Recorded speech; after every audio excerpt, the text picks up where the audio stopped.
I don't think it's a permission slip to be negligent. I think it's a permission slip to be real and authentic and be okay that it doesn't have to be all things to all people. And that is liberating, really liberating.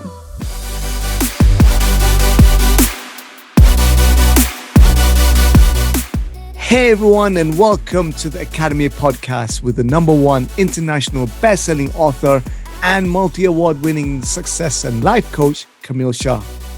I want to thank each and every one of you for taking this opportunity to grow together with me, Kamil, and my guests on this program.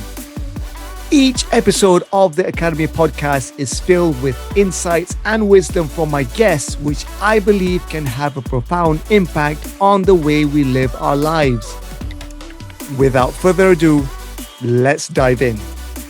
Hello, folks, and welcome to the Academy Podcast with me, Kamil. Another new episode awaits you as you're tuning in, and I can't wait to have this conversation with my guest today. Okay, as always, my wish for you is that this week brings you joy, happiness, and peace. I'm also grateful that you've been writing in to let me know how the episodes have been connecting with you and have helped you. Okay, do keep them coming in and post a screenshot on Instagram to let me know which episodes you're catching up on and tag me as well, as always. Okay. Today's guest is a fellow co-author, and I'm grateful to have connected with her through the book. Her chapter is super powerful, and we'll discuss why in this episode. Joining me today is Kristi Nellor.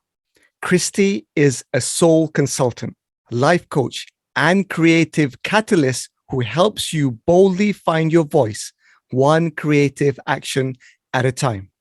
Her decades-long career in branding has harnessed the power of storytelling to help hundreds of clients find the soul of their products. Through individual and group coaching, she provides a roadmap to help individuals envision and achieve the epic life they often feel is out of reach. Originally from Kansas, Kristi is certain that the yellow brick road is the courageous path home to the power of your authentic words, the buoyant bounce of your badass soul, and the belief that you are enough. She thrives on finding that golden thread of connection that helps others unlock opportunities in everything around them, and affirms that the story that we tell ourselves when we think we aren't listening is the most potent piece in unlocking what we desire. Her journey of adventure, exploration, and reinvention began at RISD and Brown University, then on to Boston, New York, San Francisco, and most recently, Los Angeles with her 2 kids and husband. Most recently, Kristi became an international best-selling author when the co-authored book, Authentic: Courageous Humans Who Change Their Lives by Rewriting Their Story, hit #1 in the Amazon charts across the globe. Welcome, Kristi. Thank you. It's so great to be here. As I was mentioning before we jumped onto the recording, thank you so much for saying yes. Absolutely. This is fun. I love talking about our book and all of these juicy topics that we all got to dig into. And it's so fun to bring it to life beyond the pages by, having these rich conversations. So I'm delighted to be here and really honored that you asked me. So I love this. And as I mentioned, this episode is going to be super special because your chapter in the book, Authentic: Courageous Humans Who Change Their Lives by Rewriting His Story, is really powerful. Again, I don't want to give too much away to people. I want people to go ahead and buy it on Amazon. It's available in paperback and digital format. Go ahead and purchase the book. But we're going to touch on your story in a while because it's really powerful. And I've got a quote here that I'm going to share with people. I'll leave that to the end because I've went through it and I've picked out this one particular sentence in your book, and I think it's really powerful. I'll share that later on. But for now, Kristi, if you can just share with us, how did you come about to writing the chapter in the book?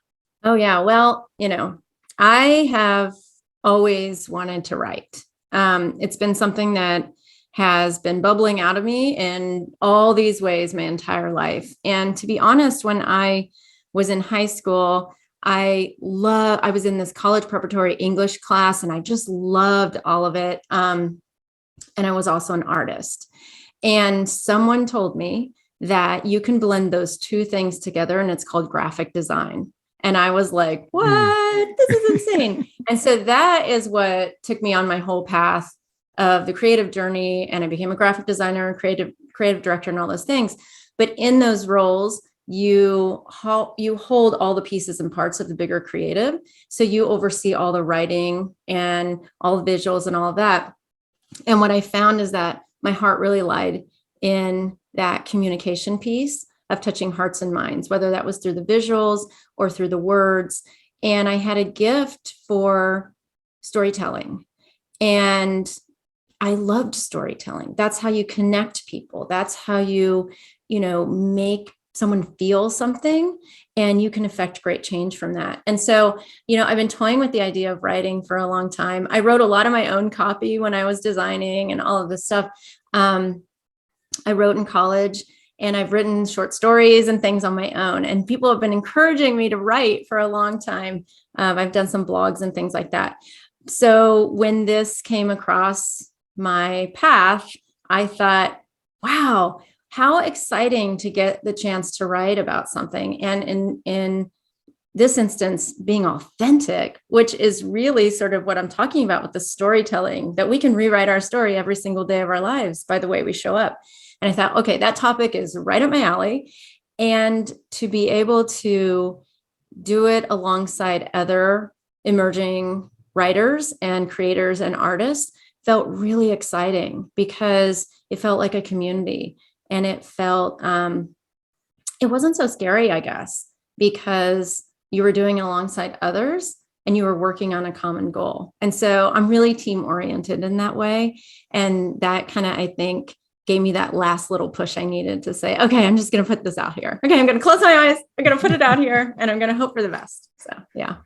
I love that that narrative. And again, I'm connecting with what you're saying, because again, I think similarly, I came from similar background in terms of, going through architecture school, and I loved art, and, it's bringing all these different components together, not only the visual arts, but in terms of telling the story. In architecture school, we're taught to create the narrative.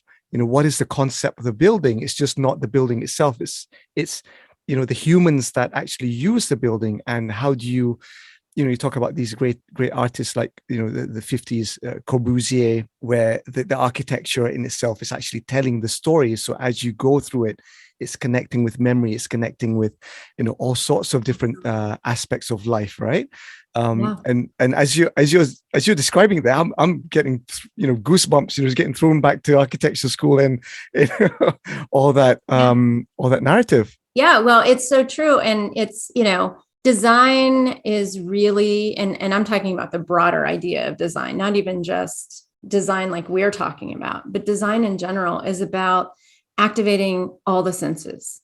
So when I was a creative director running brand and brand strategy, the last place that I was working was actually an architecture firm. So I ran a lot of that for an international architecture firm. And that storytelling, that experiential, how you feel in a space, how you move through space, really does conjure up memories. When we were doing it, we hired a choreographer actually to think about how people move through space, to design the way that our clients would interact with these things, right? So I did a lot of environmental graphics, which, I worked with architects a lot to try to pull these big, grand programs together. And, what I found as I've transitioned into coaching, life coaching, what I found is that the process for bringing those visions to life in your own life is almost identical to the design process. And when I decided to switch up and change and move into this new space, that blew my mind, because I was like, okay, I'm going to go to coaching school. I'm going to learn how to be a coach. And as I learned it, I was like, I have been doing this for brands for decades. Oh Yes. my God. Yeah. And so really, when you think about it, it's about connection on all the senses and really looking at what the end vision is that you want to have, whether it's a building or a pop-up shop or a new brand or a new product or a package, or your life or where you want to live or the career you want to have or jumping to be an entrepreneur. It's all about figuring out how you want to feel at the end. What's that vision? Connecting to that feeling and then removing roadblocks to get there. And, iterations, getting messy, putting something out there, trying it out, getting feedback. And in life, we think that that's called failure. We're like, that's scary. What if I put this out here and nobody wants it? That's just information, right? It's just like when we iterate on the design process, we try something, we put it out there, we test it. Okay, these 5 things worked. These 3 things didn't. Okay, how can we make it better? Put the next one out. And that's how we can do our life, run our lives as well. So that really kind of blew my mind when I saw those 2 things were actually really similar. Absolutely. And you've just described coaching there in 2 minutes.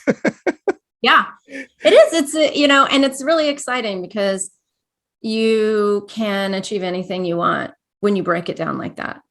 And, for me, and I don't know if this is true for you, but I feel like this is true for designers. There's a level of perfectionism that comes in with design. And it's almost like you have to have it. It actually helps your career when you become a perfectionist because there's so many little details in there that have to be handled and thought out and all of that. And it also eats away at your soul because when you start living your life in that manner, it's very hard to live up to those expectations. And so I like to say that I'm a recovering perfectionist. And with that, it's liberating. I lean on those elements when I need them, but I know when to call them in and when to let them go. And so the being messy and believing that I can make anything happen that I want was a long time coming. It was like, okay, will I allow myself to go out there and be messy? Yeah.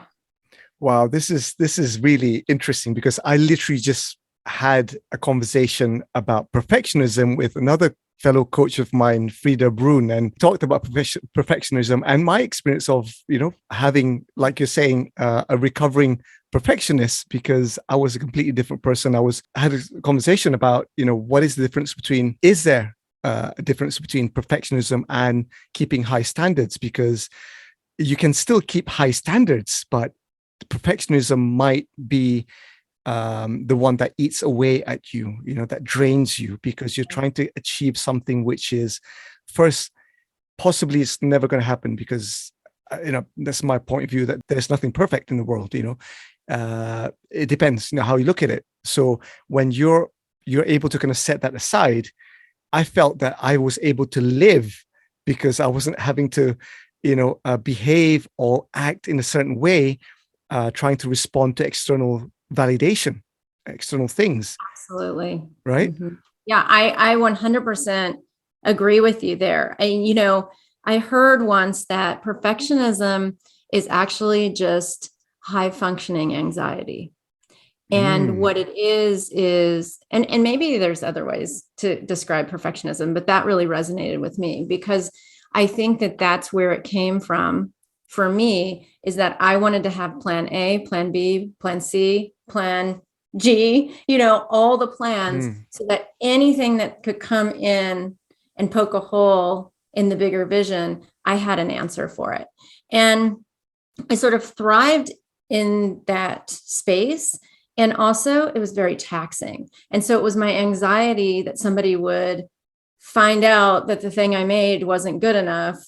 And really, everything would come crumbling down or whatever. So mine, I think it was this anxiety that I wanted it to be perfect. And I didn't want there to be an opportunity for someone to be able to say that it missed the mark somewhere. But like you said, I still want to have high standards. And that's a struggle to figure out where the high standards are and where the perfectionism is. And I think that's why I joke about being a recovering perfectionist, because there's this fine line where sometimes I can't figure out am I over the top here? Or is this just, I still want things to be, produced well, and, the design to look beautiful, and the messaging to be right, and all of that. So I don't think it's a permission slip to be negligent. I think it's a permission slip to be real and authentic and be okay that it doesn't have to be all things to all people. And that is liberating, really liberating. Absolutely. Well put there. And I think a lot of people tuning in will find, will connect with that, because like I was mentioning, I feel that at some point of our lives, we have this notion of trying to be perfect and trying to keep everything perfect. But like for me, I'm now looking back what I call former self, and possibly I wasn't a nice person to be around because I was stressed all the time, and I wasn't happy because I was always aiming to try and keep up this appearance. And we come to that, we talk about being authentic, and you mentioned that the ability to express your authentic self, and you talk about being able to rewrite your story every single day. And that's something that many of us, maybe we tend to forget, that today's a brand new day. Actually, I can be anyone. I can rewrite my story. I don't have to be the same person I was yesterday. And that's something, when you switch that on every morning, and you understand that today is a brand new day, and you can actually do that. Wow. It gives you superpowers. It does. And you can choose every day to just be joyful, and I think that sounds really simple. And maybe people would look at that and go, oh my God, okay, but I have these real things in my life that I have to deal with. You can't just choose joy. But the fact is that you can find a little piece of joy in every single thing, even the really crappy things. And, I also have a podcast, and I had a guest on a few weeks ago who just kept hitting tragedy after tragedy after tragedy, like a harrowing story. And she was so inspiring, because even in these things that you couldn't even imagine you could rise through, she could find some glimmer. And we talked about this idea. I talk a lot about the power of yet, which, many people say, oh, I can't. And I often say, well, put the word yet at the end of that sentence. I can't yet. And all of a sudden possibility can just seep in, right? And so I was talking to her about that, and she said, when you're down at the very bottom, sometimes you can't even get to that yet. But if you can look at it and go, I can't today, but I might be able to, that gives you enough hope to then grow. You say that to yourself enough, and you start to believe that you might be able to. Then the next thing is, I can't yet, but I will. And then the next thing is, I can. And then the next thing is, I did. And it's this pattern that you just keep taking it day by day, smallest step possible. And you can get through these amazing moments or harrowing moments in amazing ways. And, I don't think society often allows us to celebrate those tiny little wins as being momentous. They are huge. And, that's the power of being able to wake up every day and say, I'm in control of how I feel about this, or, what action I want to take, or who I want to be today. And you can do it. You get to write your own permission slip to do those things. And, once I sort of got my head around that idea, then, like you said, my life became so much more joyful, because the crappy stuff isn't going to stop coming, but I know how to bounce back from it faster. I know how to move through it or rise through it in a different way. And it doesn't consume me in the same way.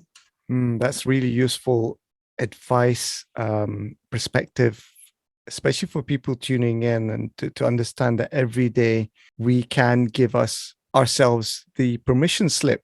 Usually I think we always look externally for that permission slip, but we forget we've got the pen, we've got the slip, We just need to write it down and give it to ourselves. Right. We forget, right? Yeah, we forget. And it's so true. Everything we need is inside of us. And the only thing standing in the way is us deciding whether we're going to access it or not. And I know Absolutely. all these things that we're talking about just sound, when we talk about it like this, they sound so simple, like, oh, of Yeah, course. So yes. And they are they simple. are. They are. They are simple. And yet we as humans, the human experience doesn't allow them to be that simple until we allow ourselves to just say it can be that simple. Absolutely. Absolutely. Yeah. And I think the first blockers, like you're saying, that we're discussing here, is that the control is within us. We have control, which is sometimes through society, through growing up, through expectations, we're not able to understand that we do actually have control, because we've always given control to others, be it validation, be it whatever it is. Once you understand, you can actually have control over your day to a certain degree. I mean, that's good enough, right? Rather than saying, today's another day, I'm just going to see what happens. But actually, I can actually control what happens. I can actually control how I create my boundary, how I stick to my boundaries and not allow, all sorts of energy affect me. That in itself is, saying to yourself every morning before you start your day can actually change your day. And Totally. yeah. 100%. And, something that comes to mind when you talk about that is, we are complex human beings. We're complex beings, and we have the power to hold two opposing emotions at the same time, which can get really confusing. You can be really excited and really sad at the same time. You can have these things coming in at you, and you're just like, I don't know what to do. And one of the examples that I like to use here is, sometimes we're really scared and we're really angry, and, we kind of fly off the handle because we're angry. And if we take a moment to look at our emotions in these heightened, acute experiences, if we take a moment to step back and go, okay, which of these emotions is actually going to serve me in having the outcome that I want? So say like there's something really terrible happens and you're angry about it, and you want to fly in and punch somebody in the chest and say, this was your fault. You did this. How could you do this? Is that going to get the outcome that you want, which is a resolution and understanding each other? Or if somebody is in peril, is that going to save the person who's hurt, or any of those things? Or is choosing love and empathy in that moment and coming in and seeing the other person as human, and people make mistakes, and the thing that is going to move you through to the outcome that you want is choosing love and elevating your vibrations so that there's like a healing feeling going on, and not triggering other people's heightened emotions in that. And so in that example, I use that example because I tend to I can fly off the handle really easily. I get irritated and I'm like, why did this happen? It's terrible. But if we choose the other emotion that's going to serve us to have the outcome we want, it opens lines of communication. Sometimes it allows you to get deeper into the issue and be able to say, hey, this upset me because of X, Y, and Z, instead of you did this to me and you meant to hurt me. And, that has served me so well to actually take a breath and say, okay, which of these emotions is going to serve the outcome that I want to have? And then choose that emotion. And, that's a long time coming to get there. That has taken me a long time, and I'm not, 100% with it. Let's just start there. I fail at that all the time. But in the moments that I found that I have taken that time and chosen the emotion that's going to serve me, the outcome is so beautiful. And it saves so much pain and anguish and anxiety and all of these things that I would have gone through had I chosen the thing that was right in my face, which is fear or anger. So, I think that's just another example of how we actually have the power to choose right now. And it has the power to actually rise us and move us out of the thing that we say we can't get out of, or that defines us. so it's even these smaller little momentary choices that then transcend into these big life changes. Like you were saying, you were a person that maybe people didn't like to be around that much because you were stressed out and you were, maybe I didn't like my own company. Yeah. Yeah. Yeah. But then, you took steps to change, and then it's different now. And then you have the awareness to look back and go, okay, that wasn't serving anyone. I wasn't happy with myself either. It wasn't even serving me. So yeah, those little choices are so powerful for us. And they don't all have to be so monumental. They can be really small and in the moment and have these really big reverberating impacts. Well, thank you for sharing that. And I'm loving this conversation. I just feel that we haven't even started, but we're almost halfway. I know. I love these conversations. Just off the back of that, we talked about, you mentioned about kind of the big changes, right? And in your chapter, I think the big change kind of, you start off with that theme of the big things that have happened in your life and questioning where do I place myself? You come from like you mentioned, you were creative director, and then suddenly the big changes that have happened, and how do you deal with that? If you can just touch on your chapter for a little bit, so that the listeners can understand, and maybe, if you want to know more about Kristi's story, go ahead and purchase the book. But if you can just share with us a little bit about your chapter. Yeah, absolutely. So my chapter is really, I dig into a moment where we relocated from our home in the East Bay of San Francisco to Los Angeles, and what that looked like for us. And really the entire chapter is about the power of surrendering. And it was a very difficult choice and very difficult move in more ways than just physically moving our bodies and ending up in a different place. And there were a lot of expectations that we put out that didn't come to fruition in ways that we had hoped for. And they were very painful and, unsettling. So this was all about the move that happened, and it happened due to the pandemic, which was already super jarring because we thought we were in our sort of like forever place. And, what I dive into in that chapter is that when you're faced with these big choices and big transitions, you have to go back down to the smallest common denominator there. You have to really look inward and say, okay, what is my priority?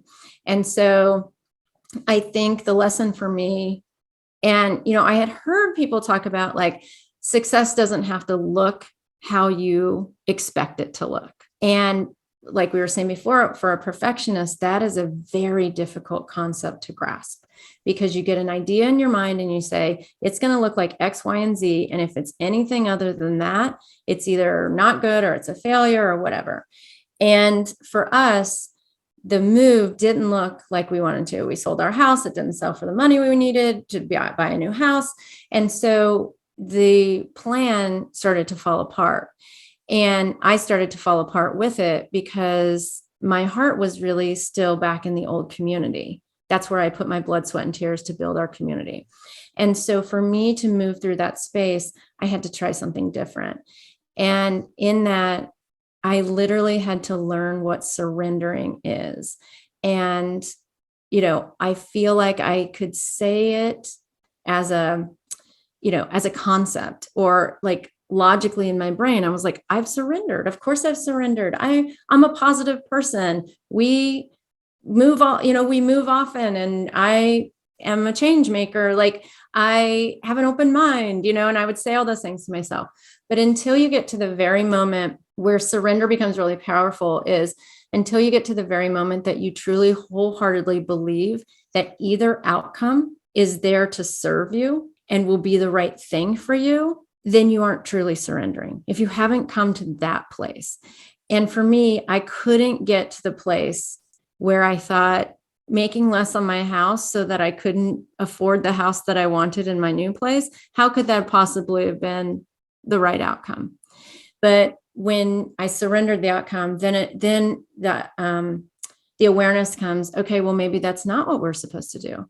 Maybe we're supposed to rent for longer so that we can learn more about the areas. Maybe there's someone I'm supposed to meet here. Maybe the money will come in a different way.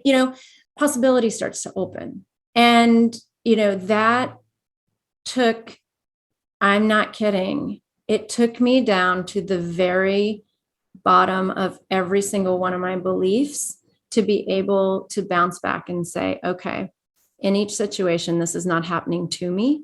This is happening for me. Where are the gifts? What am I here to see? And that's changed my approach to life because, well, I sort of had that idea before, but this one was so deep and visceral and on such a grand scale that it gave me the tools and the power to say each time something comes and an outcome comes that maybe isn't what I expected, I know it's there serving me, and I'm going to dig for that reason. I'm going to find that gift. And that's a different way to approach, my whole life, everything. My kids get a bad grade. Okay, what's here?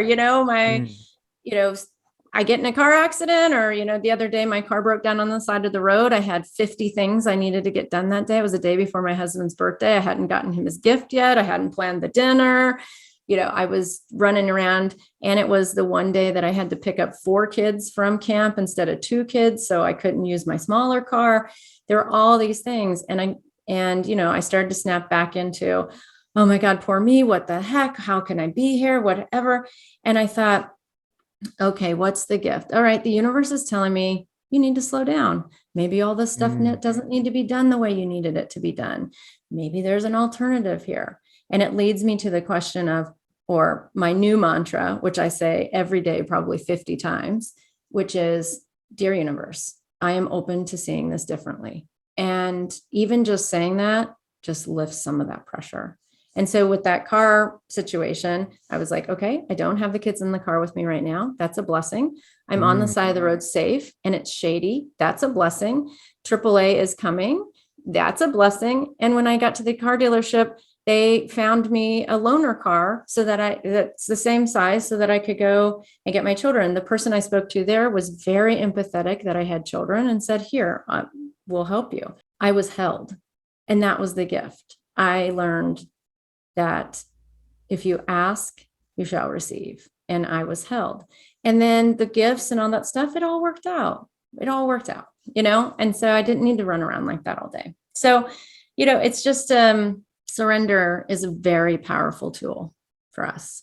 So yeah, that was the big idea in that chapter. There are a lot of other little things going on in there, but that was the central idea, is that power of surrendering and what it can actually do for every situation in your life.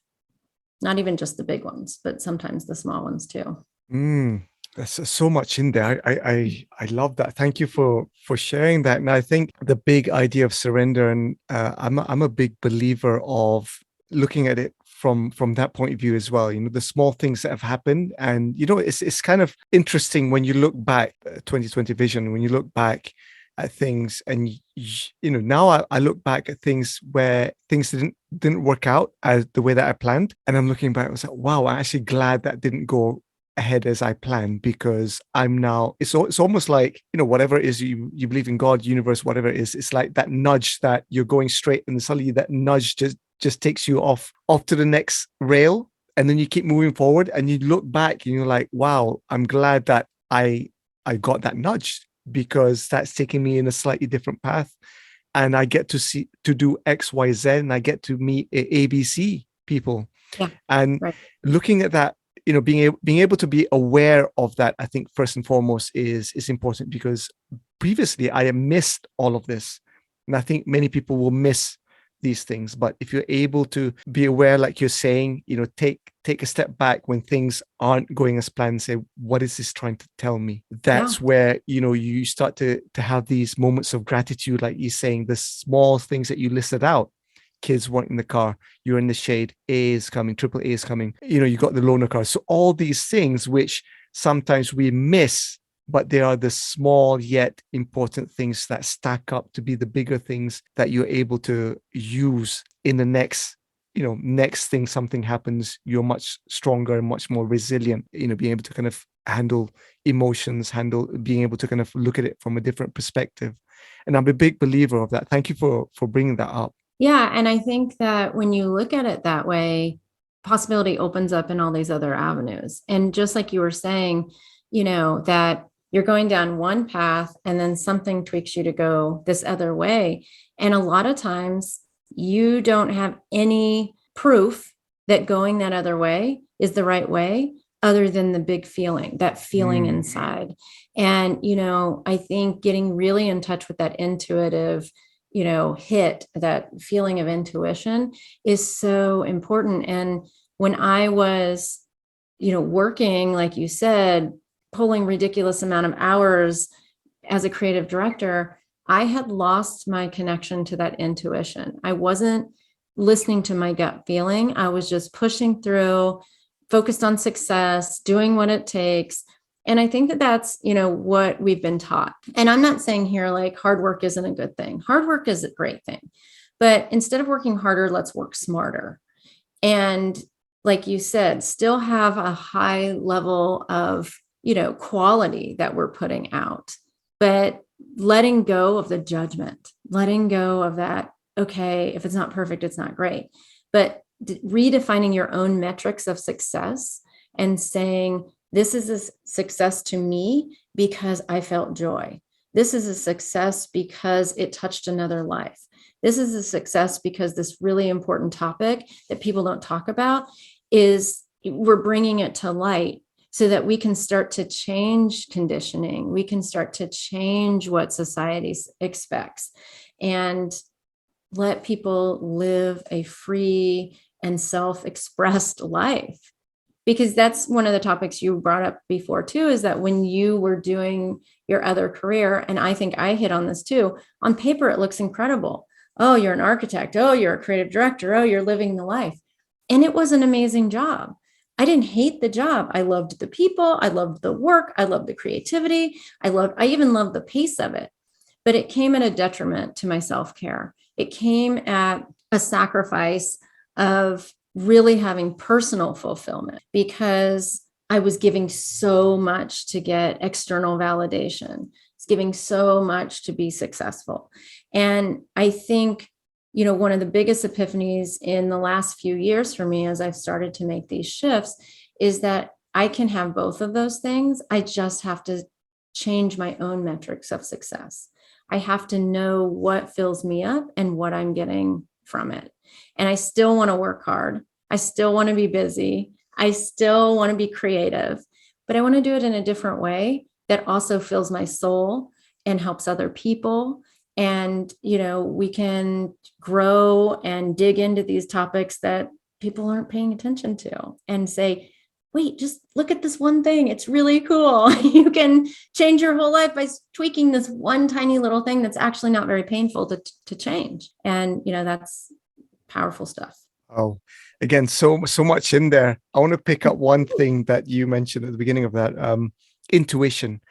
And as you were talking about intuition, I remember back in architecture school, I had who's now a good friend of mine. He's a lecturer in architecture now. And we just came out of the studio for a breather in between, just to take stretch our legs, just walk around outside the architecture building. And he's lighting up a cigarette, he's smoking, and I don't smoke. I just stand there and just with my coffee, and I was asking him, look, I feel stuck, I'm toyed between these two concepts. So I explained to him the two concepts I wanted to use in my building. And then he just looked at me and he kept quiet. He just, took another and then, exhaled. And he said, what does your gut feeling tell you?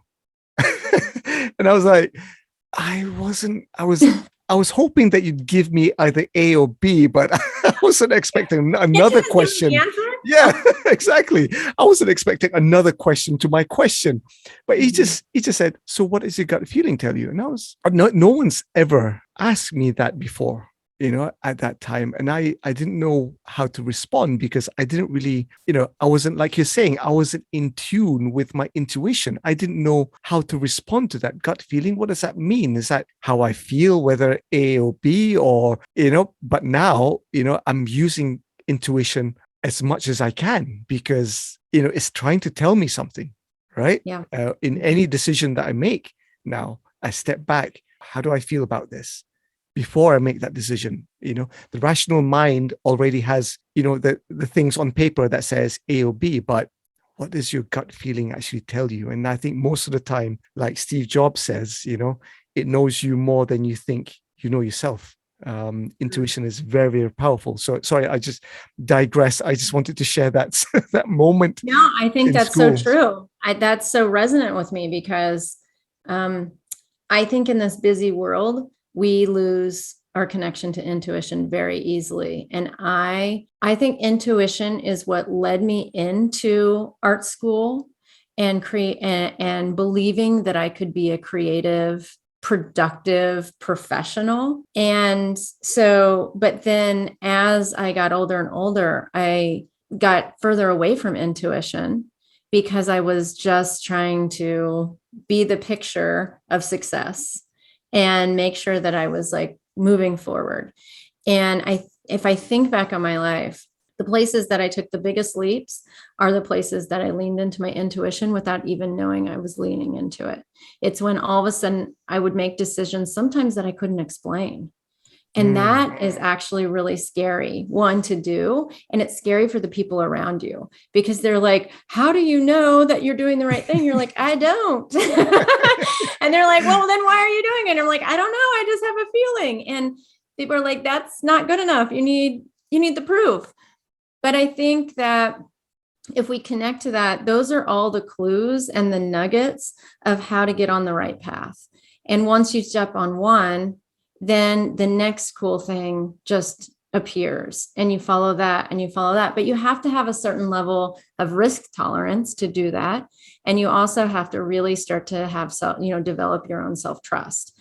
And that's a practice. And that's something that you have to commit to really digging into, meditating, journaling, getting just back to hearing what that voice is that's coming from inside, I think is a really powerful tool. Both of those are really powerful tools to get you back connected to that.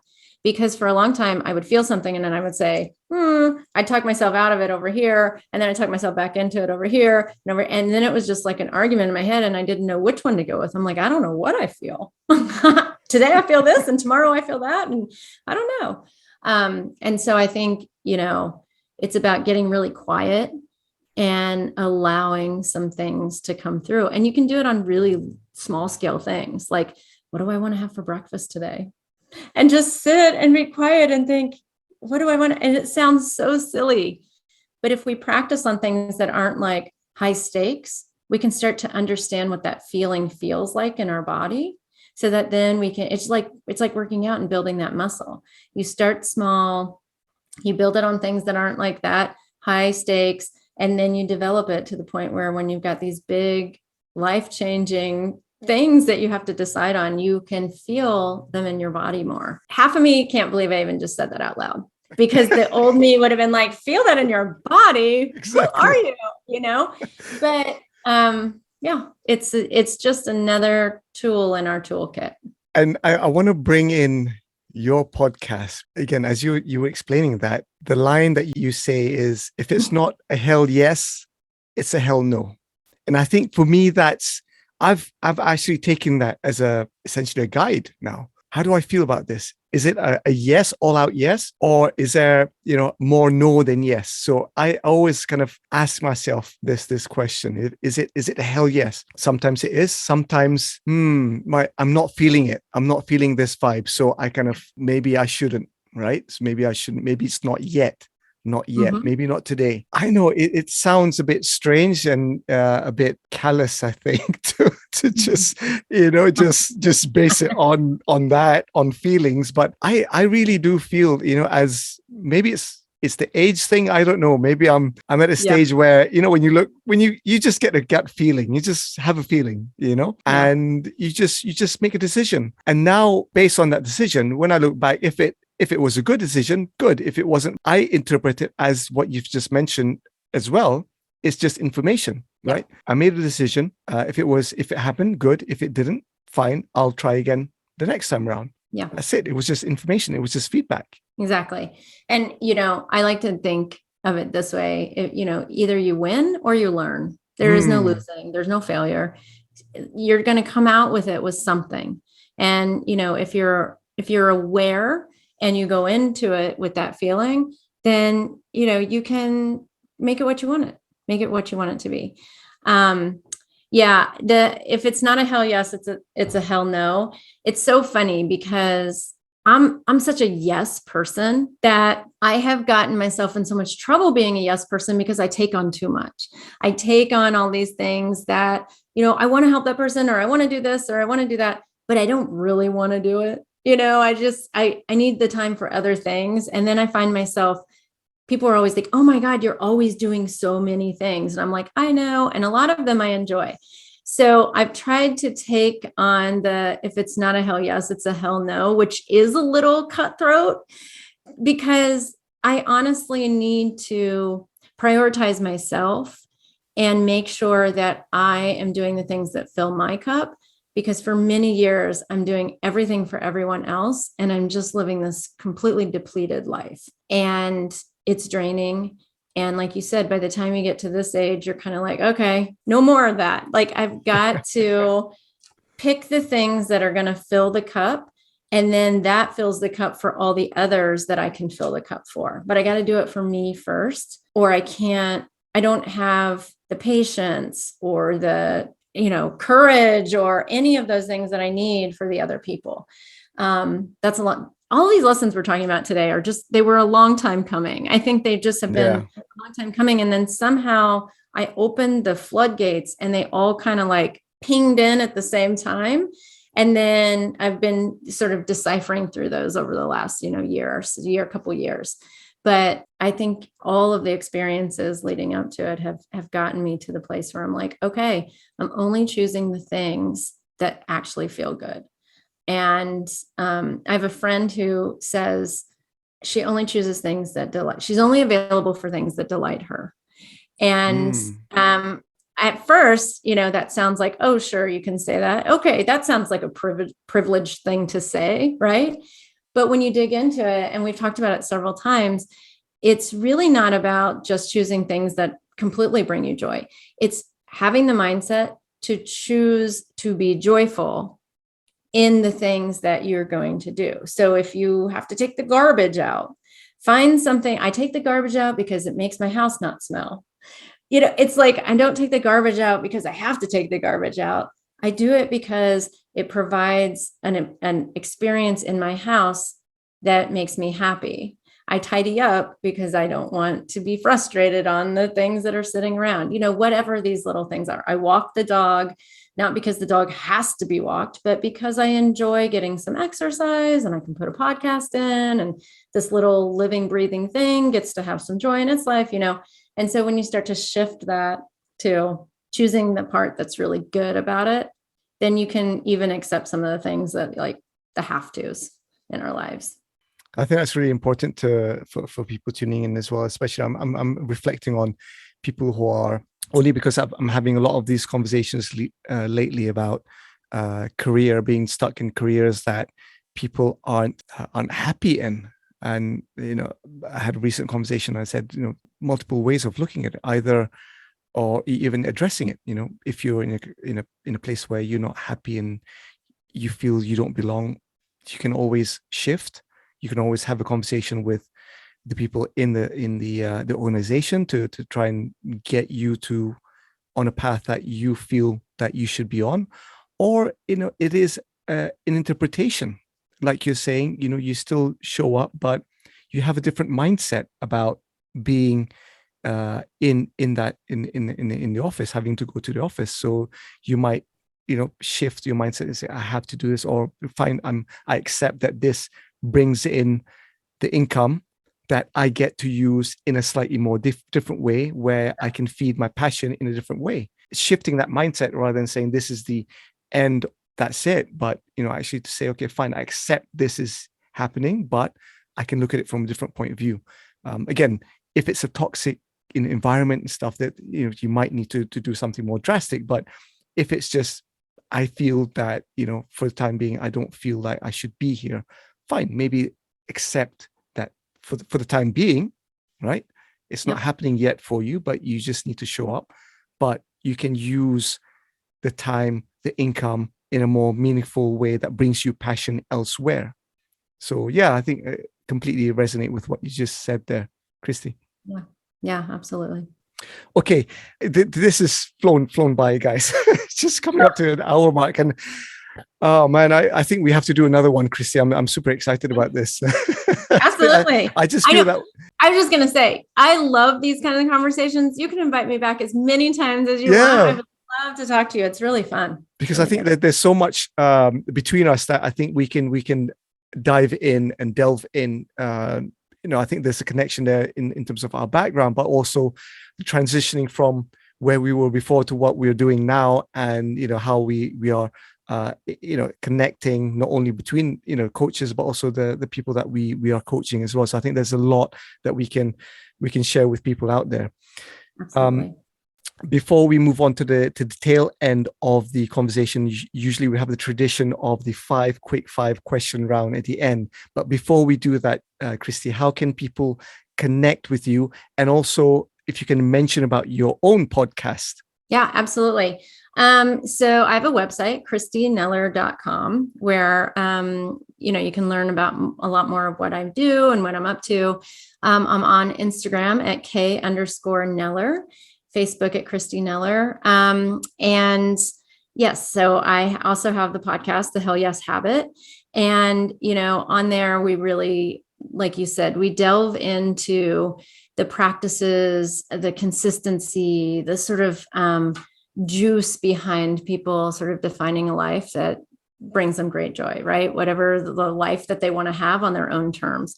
And so, it's just sort of a really fun place where we get to dive into like people doing their thing, doing their best life, that's pretty much where you can find me these days.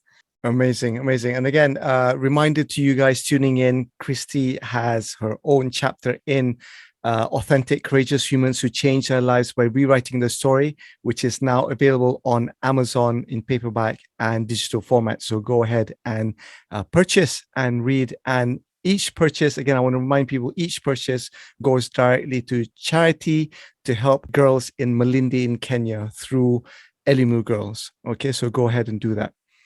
Okay, Kristi, we're at the tail end. Quick 5 question round coming up. Are you ready to do this? I think so. I'm ready. Awesome. Okay, question number 1. What is your favorite word? Okay, so I have to give you 2 words here. I know you want one. That's fine. It's okay. I am a maximalist. I'm so sorry. Okay. So the first word is whopper-jawed, which is a word you probably have never heard of before. Nope. First time. Go ahead. Yeah. Okay. I love this word because it was a word. So I grew up in Kansas. It was a word my grandmother said all the time. And it was, the idea behind it was, if you think about like when you wake up in the morning and your clothes are kind of like twisted and your pants are kind of twisted one direction and your shirt's kind of twisted the other direction and you're just kind of all mixed up. Yeah. Me every day, every morning. Yep. Yeah. Right. It's very visceral. And so that's what whopper-jawed is.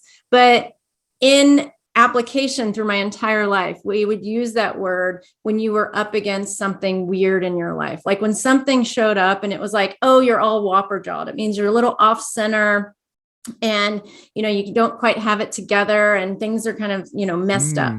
And why I love the word is because, first of all, it comes out of my mouth like all the time. So you don't realize how much your childhood affects your adulthood.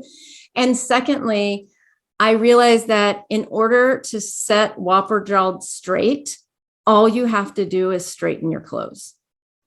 All you have to do is choose to take your shirt and pull it one way and your pants and pull it the other way. It's actually very simple to solve it. And if we think about that as a way to approach our life. You know, I'm like, okay, you're getting yourself in a sticky situation. There's a simple solution here. Let's let it be easy. And so, yeah, I love that. And then the other word is believe. And I use that all the time. I work with, I'm a softball coach for tween girls. And that's one of the things that we talk about in the coaching, because they're there to learn how to hit the ball and run faster and win the game and all of these things. And they can't do any of that if they don't first start with the belief that they can get better than where they are right now, and believe that they can beat a team that's better than them, believe that they can do things they didn't think they could do. And so that word, I use it all the time, and I believe in it, I guess. Yeah. Wow. I love the two words. Whopper doll. Yeah. Whopper dog. Yeah. how'd you spell it again? Oh my God. It's spelled WHOPPERJAWLED.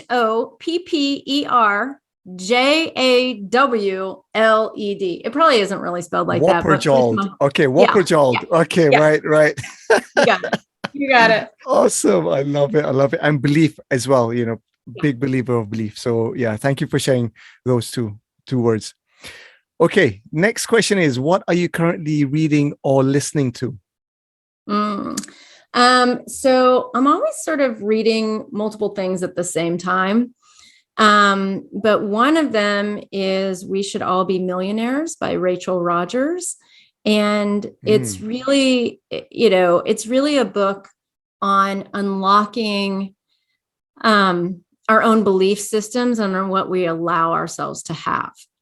And, it's really, she's a different type of person than I am. And so reading that, coming in from like the financial side, feels like it's expanding my brain in ways that I didn't really anticipate. And yet she's also very much in the self-development, self-help sort of realm here. And there's some spirituality in there too. So it's been kind of a surprising read for me.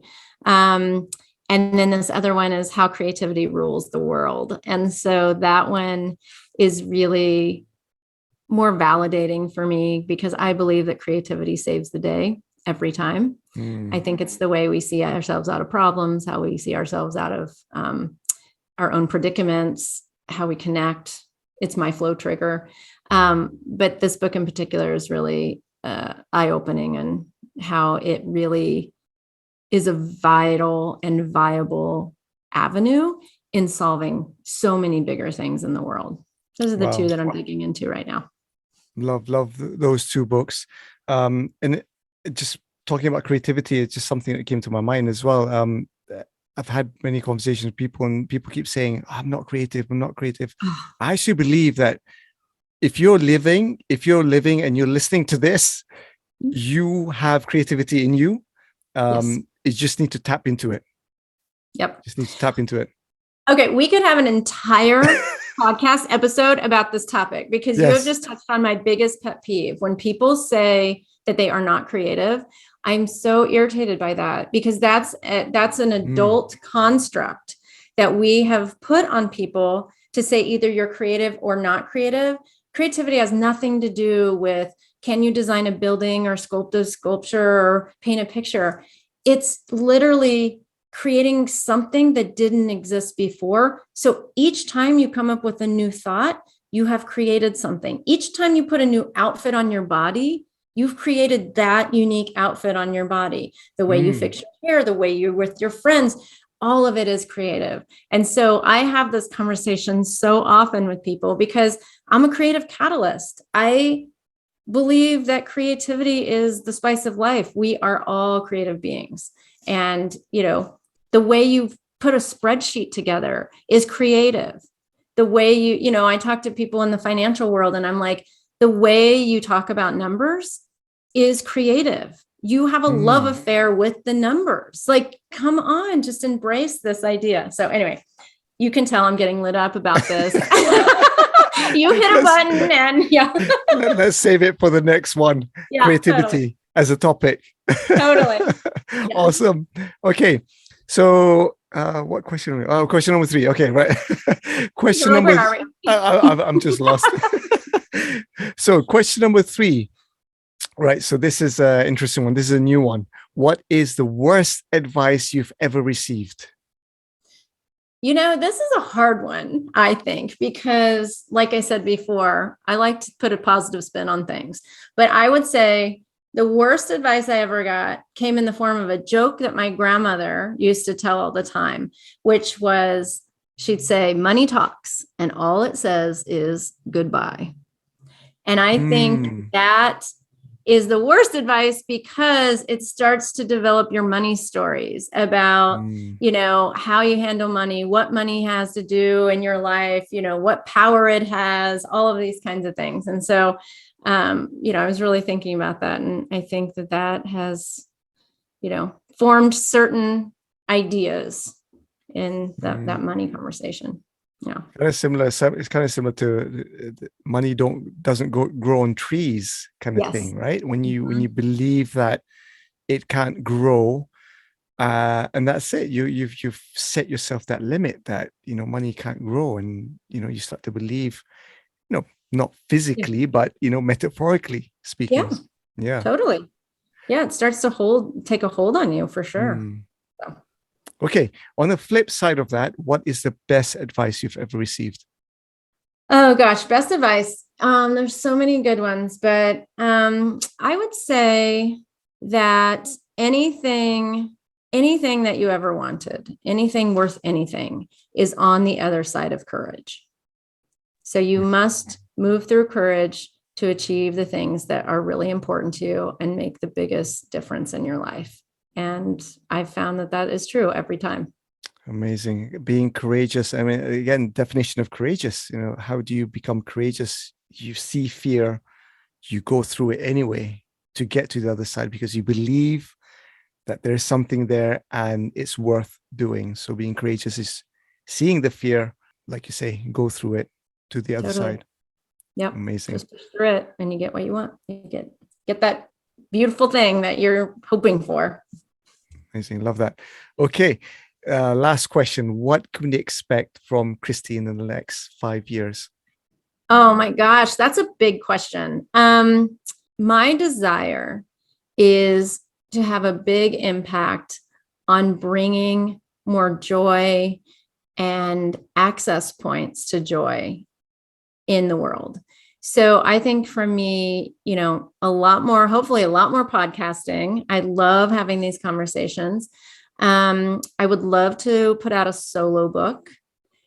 I have some ideas kicking around there of things that I'd like to do and really grow this coaching world to really help bring these ideas to light that you don't have to sit in the decisions that you've already made. Like you were saying, there's a lot of people who are sitting in their career and not liking it. I think there are so many avenues and ways for us to bring joy into our life and find personal fulfillment and self-expression in every facet of our lives, not just the career one or not just the, personal one. I would just, in the next 5 years, I'd like to be public speaking. I'd like to be going into corporations and running creative workshops to help people and teams bond, push past their limits, see their potential, and really, like you said, unlock the door on people believing that they're creative. I think that's what I want. I just want to have a creative revolution. Love it. And I'm really excited for what's going to happen as well. I think there's so much that's going to happen. I think you will be able to, have a positive, really, huge impact on people's lives. So yeah, so looking forward to it, Kristi. Thank you so much. Thanks for giving me the opportunity to come here and talk about these things. I think, the more we have these conversations and the more people can hear possibility, this is good work and it's really uplifting and life-giving. And I know you feel the same way. And so thank you for the opportunity. I really appreciate it. Thank you, Kristi. And again, we're just going to end the show with a quote that I mentioned that I was going to mention at the end from your chapter. If you do, is it okay if I share this with people out there? Right. I've picked this one out because for me, it's quite poignant and defining. And it goes, the magic is not in the extraordinary. It's in the art of the surrender and unwavering belief that whatever comes, it will be exactly what I need. Amazing. Mm-hmm. That's all the time we have today, folks. Thank you so much for tuning in. Thank you so much for listening. Please do share with us your comments, your thoughts with Kristi. Connect with Kristi, connect with myself. Let us know what you think about this episode. And until the next episode, it's goodbye from me and from Kristi. See you next time. Have a great time out there in the world. Amazing. Stay safe, stay healthy, and peace and love from us always. Bye-bye for now. Thank you so much for tuning in from wherever you are. My sincere hope is that this episode has not only resonated with you, but also given you some invaluable tips and strategies to improve your life. Don't forget to share your comments with me. As you know, I love to hear your views. Also, remember to follow the Academy, follow me, my guests, and tag us on our social media handles, which will be provided in the description. Most importantly, please leave a review and let me know that you've heard this podcast and how it has impacted you. Until the next episode, stay safe, stay healthy, and peace and love from me always.